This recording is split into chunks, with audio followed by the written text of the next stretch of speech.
दिल्लीमध्ये राष्ट्रीय स्वयंसेवक संघाच्या मुख्यालयाच्या पार्किंगसाठी प्राचीन श्री पीर रतननाथ महाराजांच्या मंदिर परिसरावर प्रशासनानं बुलडोझर चालवला असून दिल्लीतील या घटनेच्या निषेधार्थ अहिल्यानगरचा पंजाबी आणि शीख समाज आक्रमक झालाय।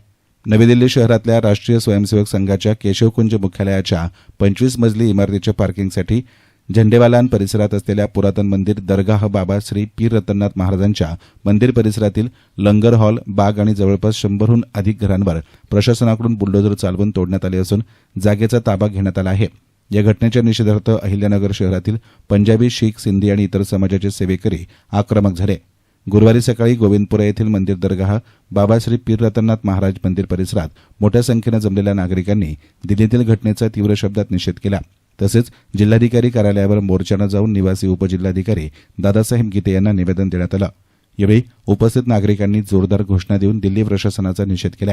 यावेळी बोलताना पंजाबी सेवा समितीचे अध्यक्ष अजय पंजाबी म्हणाले की देशाचे पंतप्रधान नरेंद्र मोदी हे पूर्ण जगाचे नेतृत्व करत आहेत।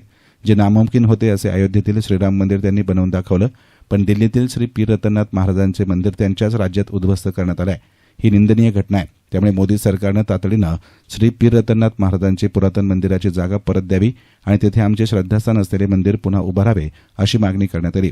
बस मोदी जी हम सबको ये संदेश देना चाहता हूँ, जो मोदी जी पूरी दुनिया को एक कर रहे हैं, खाली हिंदुस्तान नहीं, मोदी जी का इतना आज ये है कि पूरी दुनिया को एक जगह लेके आ रहे हो।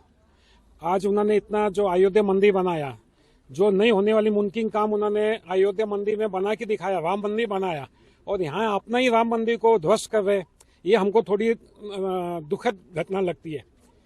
ये मोदी जी से अपील है कि आगे चल के हमको हमारी जगह वापस दे, और राम मंदिर यहाँ जहाँ है, वो जो राम मंदिर है ये भी राम मंदिर है, और ये राम मंदिर की सुरक्षा उनके हाथ में और उन्होंने करनी चाहिए।